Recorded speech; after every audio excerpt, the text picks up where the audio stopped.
নাপাক অবস্থায় বেশিক্ষণ থাকলে বা গোসলে দেরি করলে ফেরেশতারা কি সত্যি অভিশাপ দেয়?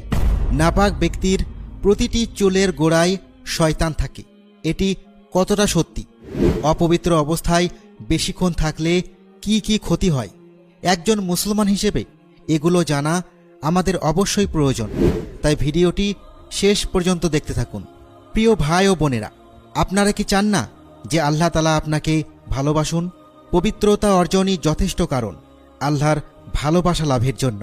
আল্লাহ তাআলা বলেছেন, নিশ্চয় আল্লাহ তওবাকারীদের এবং পবিত্রতা প্রিয়দের ভালোবাসেন। আমাদের মধ্যে এমন কে আছে যে পূর্ণ ঈমান অর্জন করতে চায় না? আপনি কি প্রিয় নবী সাল্লাল্লাহু আলাইহি ওয়াসাল্লামের এই কথা বিবেচনা করেছেন? পবিত্রতা ঈমানের অর্ধেক। পবিত্রতা কিছু ইবাদতের শর্ত, যেমন সালাত ও তাওয়াফ।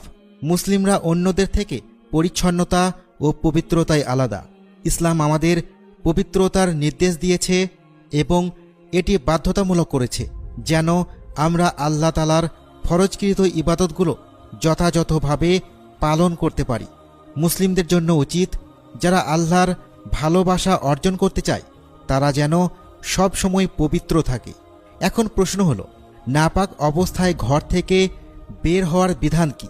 এটি কি বৈধ, নাকি বের হওয়ার আগে অবশ্যই গোসল করতে হবে? এবং ফেরেশতারা কি গোসল দেরি করায় অভিশাপ দেয়? উলামারা বলেছেন, পুরুষ বা নারী যে কেউ নাপাক অবস্থায় গোসল না করেই ঘর থেকে বের হতে পারে, এতে কোনো সমস্যা নেই।